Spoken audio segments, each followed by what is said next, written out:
매년 어버이 주일을 맞이하면 우리가 어버이에 대해서 그 은혜에 대한 부분 속에 깊은 생각을 갖게 되는 것을 볼 수 있습니다. 부모님의 그 은혜와 사랑 가운데 내가 지금까지 살아오는 많은 부분들 속에 큰 도움을 받고 보호함을 받았다라는 것을 알기 때문이죠.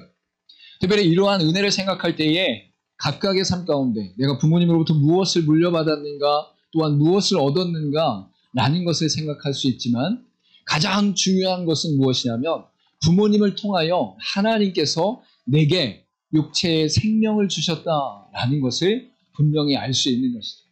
이 육체의 생명이 우리 가운데 당연한 것처럼 보이지만, 육체의 생명이 있어야만 우리가 이 땅에 살아가면서 모든 것을 할 수 있고, 모든 것을 행할 수 있고, 모든 것을 선택할 수 있고, 모든 것을 생각할 수 있다라는 것을 분명히 알 수 있는 것입니다.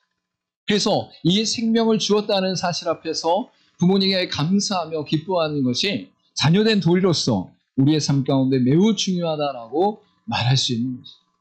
그리고 외적인 부분 가운데 우리가 많은 것을 받지 못한 것처럼 보이지만, 이미 우리가 태어났을 때부터 어느 정도 성인이 될 때까지 부모의 헌신과 사랑과 보호와 돌보심이 없다면 우리가 지금 이 순간에 우리의 삶을 살아갈 수 있는 근거와 조건이 이루어질 수 없다라는 것을 분명히 알 수 있습니다.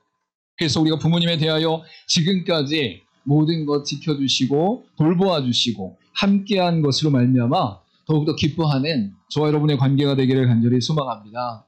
특별히 성경 가운데는 하나님의 말씀으로 명령하심 가운데 그리스도인의 삶 가운데 부모를 공경하는 것이 당연하다, 그리고 명령 가운데 순종하는 것이다 라는 것을 명확히 하고 있습니다. 세상의 수많은 사람들은 각자의 가치관과 각자의 경험과 각자의 판단에 의하여 부모님을 공경하지만, 믿는 자들과 그리스도인들, 하나님의 백성들은 하나님의 말씀에 근거하여 부모님을 공경하는 것이 바로 우리 안에 명령되어진 것이다라고 말씀하고 있는 것이죠. 그래서 에베소서 6장 1절부터 3절 가운데는 자녀들아 주 안에서 너희 부모에게 순종하라, 이것이 옳으니라. 내 아버지와 어머니를 공경하라, 이것은 약속에 있는 첫 계명이니 이로써 내가 잘되고 땅에서 장수하리라 라고 분명히 말씀하고 있습니다. 부모님을 공경하는 것이 하나님의 말씀에 순종하는 것이고, 그 순종함으로 말미암아 하나님께서 복을 주시고 장수하게 하신다라고 분명히 말씀하고 있는 것입니다. 우리가 너무나 잘 아는 것처럼 10계명의 1계명부터 4계명까지는 하나님에 대하여 고백하고 선포하는 것이라면, 5계명부터 10계명까지는 이 땅의 삶 가운데 믿는 자들이 행할 것들에 대해서 말씀하고 있는데, 그 믿는 자들이 행할 것의 첫 번째가 내 부모를 공경하라라는 것임을 잊지 말아야 된다라는 것이죠. 우리가 부모님으로부터 무엇을 받았기 때문에, 얻었기 때문에, 내가 무엇인가를 쥐고 있기 때문에 부모님에게 잘하는 것이 아니라 그 존재 자체만으로 부모님께 감사하고 기뻐하고 공경하고 섬기는 것이 성경의 원리다라고 말씀하고 있는 것을 알 수 있는 것이죠. 여러분, 부모님 공경하기를 애쓰고 힘쓰고 또한 최선을 다해서 감당할 수 있는 저 여러분 되기를 간절히 소망합니다. 특별히 오늘 본문의 말씀 가운데도 사도 바울의 믿음의 아들이었던 디모데를 향하여 사도 바울이 선포하는 고백 가운데 그의 믿음이 그가 스스로 믿음 안에서 자라는 것이 아니라 그의 어머니와 그의 외할머니를 통해서 분명하게 성장하고 자라고 있다라는 것을 말씀하고 있어요. 그래서 오늘 본문의 말씀 가운데 이 믿음은 먼저 내 외조모 로이스와 내 어머니 유니게 속에 있더니 내 속에도 있는 줄을 확신하노라 라고 분명히 말씀하고 있는 거죠.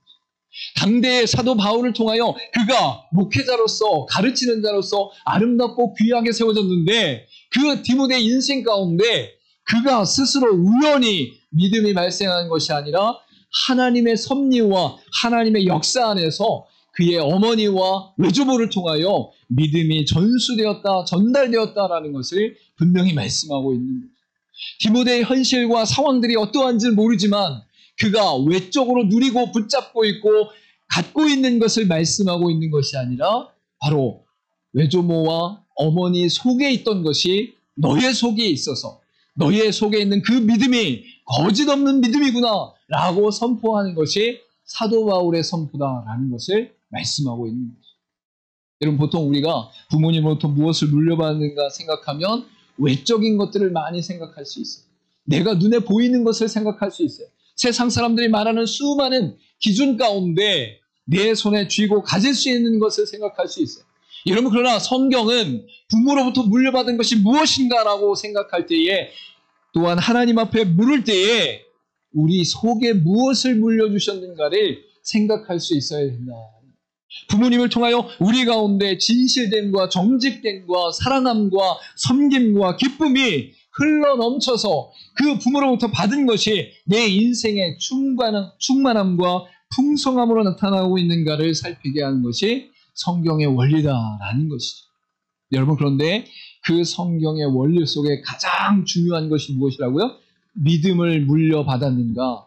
믿음이 내 속에 있는가? 믿음이 내 안에 있는가? 라는 것이 부모의 물려준 것을 통해 흘려보낸 것을 통해 나타나게 된다라는 것이죠. 여러분 만약에 여러분의 삶 가운데 부모님을 통하여 믿음이 흘러들어오고 내 속에 거짓 없는 진실된 믿음이 있다면 부모님에게 2배, 3배 더 잘하시기를 간절히 소망합니다. 이 세상에 있는 것들로 물려받고 전수받은 것이 아니라 하나님께서 부모님을 통하여 부어주신 믿음을 내게 물려주셨구나라는 것을 기뻐하고 감사하는 저 여러분의 인생 되기를 간절히 소망합니다. 또한 우리의 삶 가운데 그것이 우리 안에 물려지지 않은 가운데 있다면 어쩔 수 없이 부모님이 우리에게 그러한 것들을 물려줄 수 없는 상황이라면 이제 내가 하나님 앞에서 구원받은 자로서 말씀 안에 거하는 자로서 하나님을 믿는 믿음 가운데 거하는 자로서 이제 이 놀라운 특권을 쥐게 되었다 라고 고백하면서 우리를 통해 믿음이 전수되는 역사가 일어나기를 간절히 소망합니다. 외적으로 보여진 수많은 것들을 물려주기보다도 나를 통하여 하나님께서 허락하신 내 속에 있는 믿음이 흐르고 흘러서 우리 자녀들의 인생 가운데 넘치는 역사가 일어날 수 있기를 간절히 소망합니다. 때문에 디모데후서 3장 15절로 이렇게 말씀하고 있어요. 또 어려서부터 성경을 알았나니 성경은 능히 너로 하여금 그리스도 예수 안에 있는 믿음으로 말미암아 구원에 이르는 지혜가 있게 하느니라 라고 분명히 말씀하고 있는 것이죠. 즉 디모데라는 한 청년이 그의 어머니와 그의 외조부를 통해서 믿음이 선포되어지고 믿음이 흘러갈 때에 하나님의 말씀이 들려지고 그 말씀이 들려짐으로 말미암아 그가 온전한 믿음 가운데 거짓 없는 믿음 가운데 서게 되었다라고 분명히 말씀하고 있는 것이. 그래서 이 디모데 인생 가운데 가장 아름답고 귀한 것, 즉 믿음을 물려받은 자로서 서 있음으로 말미암아 당대에 가장 귀하게 쓰임받던 사도 바울이 디모데를 향하여 너의 믿음이 거짓이 없구나, 너의 믿음이 온전하구나, 너의 믿음이 아름답구나 라고 선포하고 있다라는 것이죠. 여러분 세상에 수많은 것들을 우리가 누리며 생활하며 살아가고 있지만 가장 우선적으로 내 안에 믿음이 있는가, 내 속에 믿음이 있는가, 나는 그 담겨진 믿음을 우리 자녀들에게 흘려보내고 있는가, 또한 그 믿음이 흐르고 흘러서 하나님 아름답게, 하나님 보시기에 아름답게 세워져가는 우리와 우리 자녀들과 가족들이 되고 있는가 살필 수 있는 저 여러분 되기를 간절히 소망합니다. 특별히 오늘 본문의 말씀을 통해서 믿음이 어떻게 흘러가고 어떤 역할을 하고 또한 어떻게 다루어야 되는지를 분명히 말씀하고 있어요. 그래서 믿음이 우리로부터 흘러넘쳐서 가족과 자녀들에게 흘러가는 놀라운 역사가 어떻게 전해지는지를 원리 가운데 찾아보는 저와 여러분 되기를 간절히 소망합니다. 첫 번째로 나타난 것은 무엇이냐면 믿음은 가정에서 전수됩니다 라는 것이. 여러분 가정은 가장 가까운 관계 가운데 허물없이 보내는 관계이며 서로가 서로에게 혈통 안에서 정말 아끼고 사랑하는 관계 속에 있는 것을 볼 수 있어요. 여러분 근데 그 안에서 우리가 하나님의 말씀을 통하여 드러나는 믿음이 흘러가고 넘쳐가고 나눠지지 않는다면 그 가정에서 가장 소중한 관계임에도 불구하고 가장 중요한 것을 내버리는 상황 가운데 있다는 것을 분명히 알 수 있는 것이죠. 여러분 그래서 이 믿음이 바로 가정 안에서 세워지고 가르쳐지고 또한 전수될 때에 바로 하나님 앞에서 가장 아름다운 가정임을 성경은 분명히 선포하고 있는 것이죠. 그래서 로이스와 유니게를 통하여 하나님의 말씀이 가르쳐지고 그 말씀이 가르쳐질 뿐만 아니라 일상의 삶 가운데 실천되어지고 살아냄으로 말미암아 자녀들이 그 믿음을 봄으로 말미암아 믿음을 배우는 역사가 바로 디모데의 역사 가운데 그 가정 가운데 일어났다라고 분명히 말씀하고 있는 것이죠. 여러분, 그래서 하나님을 믿는 믿음의 가정에서는 가장 중요한 것이 말씀을 통한 믿음이다라는 것을 분명히 선포하고 있어요. 그래서 각 가정마다 하나님의 말씀이 있는가, 그 말씀으로 채워지고 있는가, 믿음이 자라나고 있는가를 살피는 것이 하나님 보시기에 아름답고 귀한 가정이다라는 것을 성경은 분명히 말씀하고 있는 것이죠. 그래서 신명기 6장 6절부터 7절에 이렇게 말씀하고 있어요. 우리 같이 한번 읽어보도록 하겠습니다. 시작. 오늘 내가 내게 명하는 이 말씀을 너는 마음에 새기고 내 자녀에게 부지런히 가르치며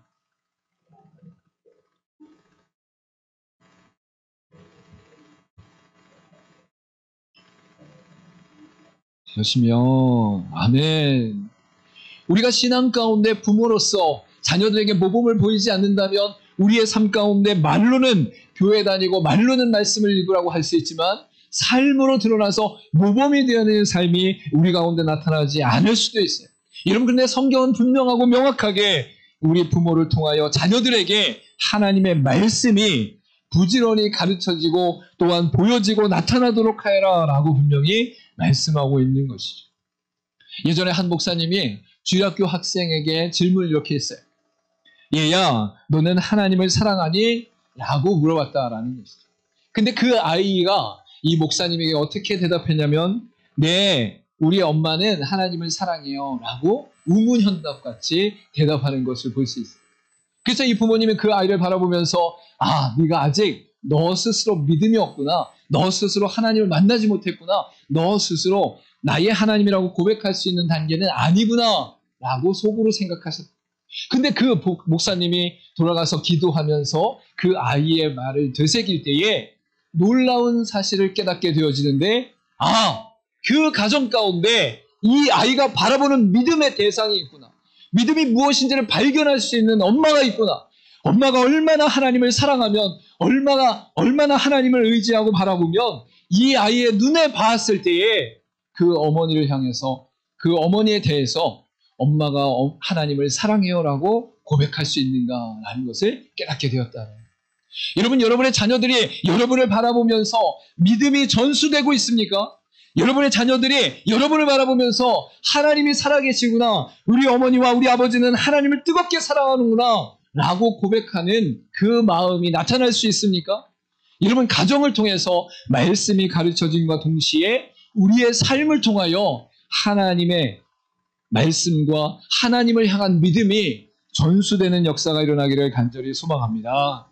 여러분이 그러한 특권을 누리는 자들임을 잊지 않기를 간절히 소망합니다. 두 번째로 나타나는 믿음의 원리는 무엇이냐면, 믿음은 세상에서 승리합니다 라는 것입니다. 여러분, 디모데가 어려운 환경 가운데 하나님의 말씀을 증거하고, 특별히 이 디모데가 있었던 예배소 지역 가운데는 수많은 우상들과 함께 헬라 문화가 유혹과 미혹 가운데 그리스도인들을 넘어뜨리는 상황 가운데 있었어요. 세상 가운데 나가면 세상 사람들 수많은 철학과 사상과 또한 지식 가운데 하나님은 이런 사람이야, 하나님은 이런 분이야, 또한 이 세상의 신들은 이런 존재야 라고 하면서 수많은 말들을 쏟아놓는 것이 바로 헬라 문화 가운데 있었다라는 거예요. 그로 말미암아 그 당시 가운데 예배소 지역 가운데는 수많은 우상들이 끊임없이 나타나게 되는 것이죠. 그래서 사도 바울은 예수 그리스도를 소개하고 예수 그리스도를 통하여 하나님을 나타낼 때에 바로 이름 없는 분이 바로 이분이십니다라고 얘기하면서 그 수많은 우상들 앞에서 바로 하나님의 존재를 설명하고 증거하는 역사가 일어나는 것을 볼 수 있습니다. 여러분, 우리 자녀들이 세상 가운데 나갔을 때 믿음을 지키기가 얼마나 어려운지 몰라요. 여러분, 사람들이 막 핍박하고 교회를 못 나가게 하고 막 교회 다니기 때문에 때리기 때문이 아니에요. 초대교회 같이 그러한 육체적이고 외적인 고난이 있는 것이 아니에요. 여러분, 영적이고 문화적이고 내적인 영역 가운데 수많은 사상과 철학과 물질주의와 만모니즘과 세상 성공주의와 눈에 보이는 현세주의 가운데 믿음의 유혹이 끊임없이 일어나게 된다는 것이죠. 여러분, 자녀들에게 믿음을 물려주는 것은 그 믿음으로 말미암아 세상 속에서 어떠한 상황과 처지와 환경 가운데 있다 할지라도 승리할 수 있는 권세를 주는 놀라운 도구임을 잊지 마시기를 간절히 소망합니다. 이 믿음이 자녀들에게 흘러갔을 때에 그 자녀들이 세상 어디에 가도 누구를 만나도 어떤 문화와 환경 가운데 있어도 나는 믿음의 사람입니다. 하나님께서 온 세상의 주관자 되시며 내 삶을 붙잡고 계시며 나를 구원하셨으며 나는 영생을 누리게 될 것입니다 라고 선포하면서 흔들리지 않는 믿음의 걸음을 걸어갈 수 있다는 것이죠. 여러분, 그래서 에베소서 4장 13절과 14절에 이렇게 말씀하고 있습니다. 우리가 다 하나님의 아들을 믿는 것과 아는 일에 하나가 되어 온전한 사람을 이루어 그리스도의 장성한 분량에 충만한 데까지 이르리니 이는 우리가 이제부터 어린아이가 되지 아니하여 사람의 속임수와 간사한 유혹에 빠져 온갖 교훈의 풍조에 밀려 요동하지 않게 하려 함이라 라고 분명히 말씀하고 있는 거죠. 이런 우리가 믿음으로 말미암아 날마다 자라나고 하나님의 아들을 믿는 것과 하나님의 일에 온전한 사람이 되는 것의 목적이 무엇이라고 말씀하고 있어요? 사람의 속임수와 간사한 유혹에 빠지지 않고 세상 풍조 가운데 밀려 요동하지 않기 위하여 믿음의 견고함 가운데 이끄신다라고 분명히 말씀하고 있는 거예요. 믿음 있는 사람은 흔들리지 않고 넘어지지 않는 권세가 하나님으로부터 주어졌다는 사실을 잊지 마시기를 간절히 소망합니다. 옛날에 어떤 한 집사님이 계셨는데 그 집사님이 하루의 삶 가운데 매일의 삶 가운데 기도하는 일을 멈추지 않았어요. 말씀을 읽고 기도하고 저녁에 잘 때 기도하고 아침에 일어나서 기도하고 식사할 때도 기도하는 거예요. 여러분, 근데 그 기도의 모습들을 자녀들이 보면서 아유 기도한다고 밥이 나와요, 떡이 나와요, 문제가 해결돼요, 무슨 일이 일어나요? 아유 기도해도 소용없잖아요. 이런 관점으로 대하는 시간들이 많이 있었다는 거예요. 근데 그 아이가 자라나서 나중에 홀로 생활할 수밖에 없는 상황에 처했는데 그 상황 속에서 세상의 수많은 유혹과 상황과 넘어짐과 실패함과 이 땅 가운데 있는 수많은 문제들 앞에서 그가 홀로 지내는 과정 속에서 어머니의 기도를 생각하게 됩니다. 그래서 그 어머니의 기도를 붙잡고 식사할 때 기도하고 힘들 때 기도하고 아플 때 기도하고 문제가 있을 때 기도하고 고민이 있을 때 기도하기 시작해요. 여러분, 이 자녀가 얼마나 유창하고 얼마나 꼼꼼하게 기도를 했겠어요. 그냥 아유 하나님 계시다면 도와주세요. 진짜 계신 거 맞아요. 어머니 기도하는 그 모습을 봤을 때 하나님을 의지하고 바라보는 게 생각나는데 나도 이런 문제가 있어요. 이런 어려움이 있어요. 이런 고민이 있어요. 이런 문화와 환경 가운데 있어요. 이런 유혹이 있어요. 어떻게 할지 모르겠어요. 여러분, 자녀들의 인생 가운데 아직은 외적으로 부모의 보호하심과 또한 함께함으로 말미암아 알 수 없는 상황 속에서 자신이 직접적으로 세상 가운데 모든 어려움과 고난과 문화와 상황들을 대처해 나가는 상황이 완전히 다른 현장 가운데 있을 때에 그들이 무엇을 찾겠냐는 거예요. 그들이 무엇을 바라보겠냐는 거예요. 그들이 무엇을 붙잡고 의지하며 나가겠냐는 거예요. 세상에 나갔을 때 실패할 일, 넘어질 일, 배신할 일, 우리를 유혹할 일이 너무나 많아요. 그런데 믿음으로 승리하는 것은 바로 우리 가운데 믿음이 세워지고 자라나기 때문에 그 믿음으로 승리할 수 있다라고 분명히 말씀하고 있는 것이죠. 이런 믿음은 눈에 보이지 않고 어느 정도 자라났고 어느 정도 세워졌으며 어느 정도 견고한지를 우리가 알 수 없어요. 그러나 우리가 하나님을 의지하고 바라보면서 하나님께서 역사하실 것과 함께 하실 것을 기대하면서 하나님 앞에서 믿음으로 살아가는 삶을 하루하루 살아가다 보면 우리뿐만 아니라 우리의 자녀들과 우리의 가족들이 믿음으로 세워지는 역사가 일어난다라고 분명히 말씀하고 있는 것이죠. 여러분, 믿음으로 세상을 승리하는 역사가 저와 여러분과 자녀들의 인생 가운데 나타나기를 간절히 소망합니다. 마지막으로 세 번째로 얘기하는 것은 믿음은 지켜야 나갈 유산입니다 라는 것을 말씀하고 있어요. 이런 믿음은 하나님께서 우리가 원래 허락하신 은혜 가운데 그 씨앗이 겨자씨와 같이 우리 마음에 담겨지는 것을 볼 수 있죠. 여러분, 그런데 예수 믿는 자들의 인생 가운데 놀라운 원리는 무엇이냐? 성령께서 우리 가운데 함께 하심으로 말미암아 믿음이 자라고 하나님 앞에 아름답고 귀하게 풍성하게 세워져 가고 넘쳐나면서 열매로 맺어지는 것이 바로 믿음이다라고 말씀하고 있습니다. 우리를 구원하시는 것은 하나님의 100% 전적인 주권 가운데 이루어지는 것이지만 우리가 일상을 살아가면서 하나님의 살아계심과 역사하신 가운데 하나님이 일하실 것을 믿고 하나님이 역사하실 것을 믿으며 하나님의 인도하심 안에서 더욱더 온전히 세워져 가는 것은 바로 유산으로서 아름답게 갖고 와가고 지켜나가야 될 것이다 라고 말씀하고 있는 것이죠. 여러분, 그래서 이 믿음은 무엇과 같냐면 농부가 씨를 뿌리고 그 씨가 새싹으로 자라나고 줄기가 나고 열매를 맺는 데까지 농부의 수고가 있는 것과 같이 세워지고 지켜나가는 것이 바로 우리의 믿음이다라고 분명히 말씀하고 있습니다. 여러분, 그렇기 때문에 교회 안에 주일학교가 있고 청청부가 있고 교육기관들이 분명히 존재함에도 불구하고 그 교육의 모든 영역의 근원이 바로 가정으로부터 나타나고 부모로부터 나타나는 사실을 잊지 말고 우리 자녀들에게 믿음을 가꾸고 믿음으로 열매를 맺을 수 있는 데까지 힘쓰고 애쓰는 저와 여러분의 인생 되기를 간절히 소망합니다. 히브리서 11장 8절과 9절 말씀 우리 같이 한번 읽어보겠습니다. 시작. 믿음으로 아브라함은 부르심을 받았을 때에 순종하여 장래의 유업으로 받을 땅에 나아갈새 갈 바를 알지 못하고 나아갔으며 믿음으로 그가 이방의 땅에 있는 것 같이 약속의 땅에 거류하여 동일한 약속을 유업으로 함께 받은 이삭 및 야곱과 더불어 장막에 거하였으니 라고 분명히 말씀하고 있습니다. 여러분, 아브라함을 하나님이 택하시고 그 아브라함을 통해서 믿음의 걸음을 걷게 하셨어요. 그래서 우리 앞길이 어떠한 상황과 어떠한 처지와 어떠한 길인지를 전혀 알지 못하는 상황 가운데 하나님만 의지하고 걸어갔다라는 거예요. 여러분, 그 걸음을 통하여 유업이 전해졌는데 약속을 유업으로 받게 되어지는 역사가 일어났는데 그게 누구에게 전개되어졌느냐? 이삭과 야곱에게 전달되었다라고 분명히 말씀하고 있는 거죠. 여러분, 한 장로님이 죽음을 맞이하는 상황 속에서 그 자녀들에게 모든 재산을 사회에 기부하고 한마디만 얘기하고 돌아가셨다. 그 말이 무엇이냐면 나의 모든 재산을 너에게 물려주지 않지만 나는 너희들에게 믿음을 물려주길 원한다. 믿음을 흘려보내기를 원한다. 너희들이 믿음으로 승리하기를 원한다. 믿음으로 세워지길 원한다. 라고 하면서 믿음을 유산으로 남기길 원한다 하고 돌아가셨다. 그래도 재산을 좀 남겨주시지 이런 생각이 들 수도 있지만 여러분이 만약에 이 땅의 삶을 마감하고 하나님 앞에서요.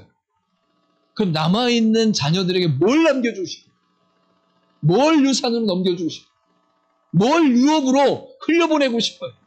여러분, 이 땅을 살아가면서 우리의 믿음을 하나님 앞에서 아름답게 가꾸어가고 아름답게 세워가고 아름답게 지켜나가면서 우리 믿음이 아름답고 귀하게 세워짐과 동시에 그 믿음을 자녀들에게 흘려보낼 수 있기를 간절히 소망합니다. 세상의 수많은 유산들은 이 땅 가운데 잠깐 사용할 수 있는 것이고 손에 쥘 수 있는 것이고 누릴 수 있는 것이지만 믿음만은 영생을 향해 나아가는 통로로서 하나님의 도구로서 천국의 열쇠로서 허락되어진 것이다. 이 땅에 50년, 60년, 70년 아니 100년의 시간에 그 짧은 시간에 누릴 것을 물려주지 말고 영원한 생명으로 이끄시는 하나님의 믿음을 유업으로 물려주는 저와 여러분 되기를 간절히 소망합니다. 여러분, 본문의 말씀을 통해서 디모데가 하나님 앞에서 온전하게 주의를 감당하고 사도 바울이 그를 바라보면서 너에게 거짓 없는 믿음이 있구나라고 선포할 때에 그 믿음이 그저 우연히 아무렇지도 않게 생긴 것이 아니다라는 것을 성경이 분명히 말씀하고 있습니다. 그렇다면 우리를 통해서는 우리 자녀들에게, 우리 가족들에게, 우리 이웃들에게 믿음이 흘러가고 있는가? 믿음이 전수되고 있는가? 믿음으로 말미암아 그들이 세상에서 승리하고 있는가? 마지막에 우리가 믿음만을 남겨줄 수 있는 믿음이 있는가? 라는 것을 발견하고 바라보는 저 여러분 되기를 간절히 소망합니다. 베드로전서 2장 21절 가운데 이렇게 말씀합니다. 이를 위하여 내가 부르심을 받았으니 그리스도로 너희를 위하여 고난을 받으사 너희에게 본을 끼쳐 그 자취를 따라오려 하려 하셨느니라 라고 분명히 말씀하고 있습니다. 하나님이 부르신 그의 백성들을 향하여 그리스도께서 이 땅 가운데 오셔서 하나님 앞에서 삶을 살아가고 사역을 감당하고 결국 십자가에 달려 죽으신 목적이 무엇이라는 거예요? 그리스도의 발취, 그리스도의 발걸음, 그리스도의 자취를 믿는 자들이 바라보고 따라올 수 있도록 이끄시기 위함이다라는 거예요. 여러분, 그러면 그리스도께서 보여주신 이 믿음이 여러분의 삶을 통해서 구체적으로 어떻게 나타나서, 구체적으로 어떻게 보여줘서, 구체적으로 어떻게 자녀들에게 흘려보내줘서 자녀들이 우리를 바라보면서 부모님의 자취를 따라, 부모님의 발걸음을 따라, 부모님의 모습을 따라 나의 믿음을 살아가야 되겠다라고 선포할 수 있는 데까지 갈 수 있느냐라는 것이죠. 여러분, 저와 여러분이 이 땅을 살아가면서 부모로서 존중받고 존경받는 것이 당연함과 동시에 부모로서 믿음을 흘려보내는 역사가 일어날 수 있기를 간절히 소망합니다. 그 믿음이 여러분뿐만 아니라 여러분의 자녀와 이 세상을 살리는 하나님의 놀라운 도구임을 깨닫고 그 믿음을 더욱더 흘려보내기를 힘쓰는 저와 여러분 되기를 간절히 소망합니다. 우리 같이 마지막으로 고백하도록 하겠습니다. 첫 번째, 시작. 믿음은 가정에서 전수됩니다. 두 번째, 믿음은 세상에서 승리합니다. 세 번째, 믿음은 지켜나갈 유산입니다. 아멘. 여러분, 저와 여러분이 어버이날을 맞이해서 부모로서 부모에게 감사하며 기뻐함과 동시에 부모로서 믿음의 특권을 물려줄 수 있는, 흘려보낼 수 있는 저와 여러분 되기를 간절히 소망합니다. 기도하도록 하겠습니다.